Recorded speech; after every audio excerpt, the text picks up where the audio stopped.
It's next my great pleasure to introduce another dear friend of mine and my colleague, who's now Chief Scientist for Esri. She is a distinguished geographer, oceanographer, professor at Oregon State, tenured professor, I'm told. Where is she? Dawn Wright, ladies and gentlemen. Hey, thank you, Jack.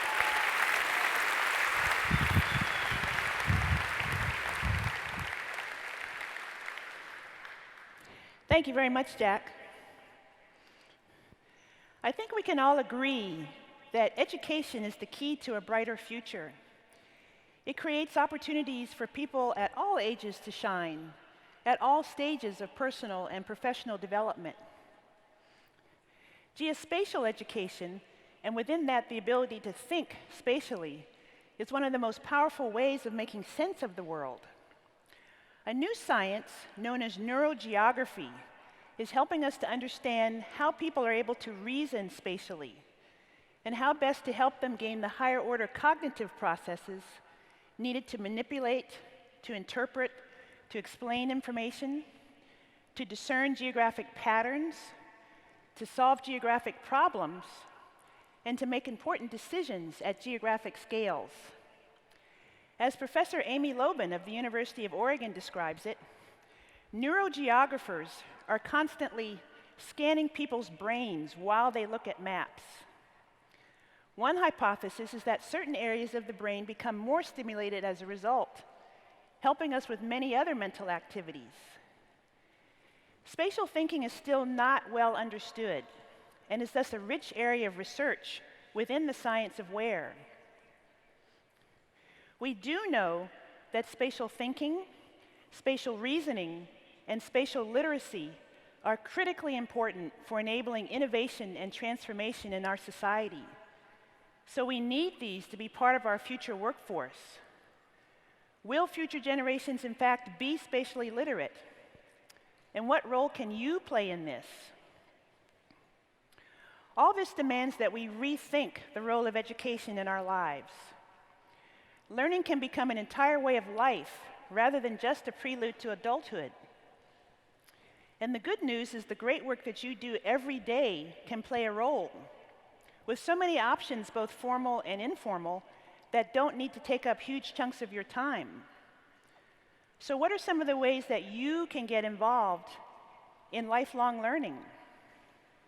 Well, you can try a MOOC, a massive open online course. For instance, you can choose from one of the great titles on the screen. And coming in November, Cartography, period. These are 4 to 6 week long courses, offered for free at multiple times during the year, available to anyone interested in GIS, and with no constraints on attendance. There are also dozens of shorter, hands-on, independent, and free activities within the world of Learn ArcGIS, and of course within your ArcGIS book. In higher education, the science of learning is showing us that the best approaches, especially for STEM, science, technology, engineering, and math, and that includes geography and GIS, involve project-based learning. And there's new digital curricula that are leading to some great advances in teaching. For example, college students are learning modern workflows and technologies using new interactive digital textbooks. Textbooks that they carry around on their phones instead of in their backpacks. Jupyter Notebooks, powered by the ArcGIS API for Python, enable students to explore and experiment, to innovate with live code, with visualizations and equations added to their GIS work, expanding GIS into new fields. So how can you get involved here? You can share your data with a college or university.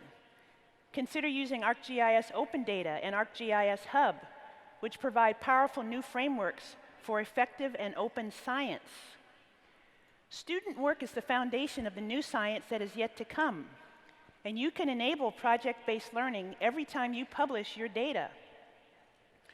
Or you can expose students to other exciting data sets such as the ecological marine units, the world's first global ecosystem map of all of the oceans, from the sea surface down to the sea floor, and completely in 3D. Researchers are diving into this map with enthusiasm, but we need educators to help us open up a world of possibilities to students by using the new EMU Explorer apps that were designed with classrooms in mind. In schools, the best approaches are similar, even for these very young learners.